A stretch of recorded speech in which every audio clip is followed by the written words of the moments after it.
Okay, so on this truck, you're going to raise the hood and you're going to realize there is no dipstick on this transmission or filler tube coming up to the top.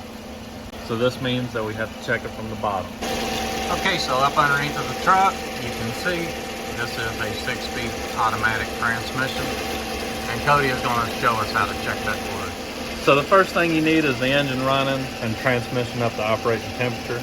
And then you're going to look on the bottom of this pan, you'll see this 10mm bolt. That is your check plug. Okay, so I've got my 10mm, we're going to remove this plug.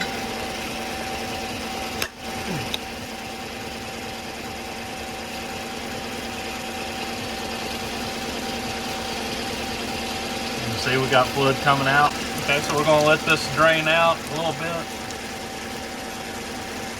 It looks as if someone has overfilled it a little bit. We're going to let some of this fluid drain.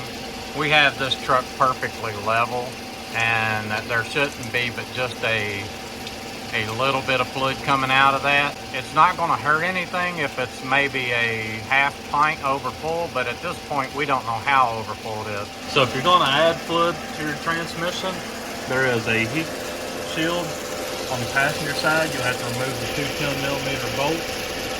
Take that plate off, and there is a plug behind it that you have to use a transfer pump to get the fluid into the transmission.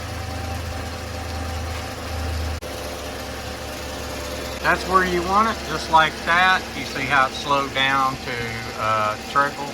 We're going to have a link below for the fluid that we like to use in these. We like to use Mobil 1 full synthetic LV HP, and I also will have a link for that fluid transfer pump so that it'll help you get some fluid in there if yours is low and you need to add fluid.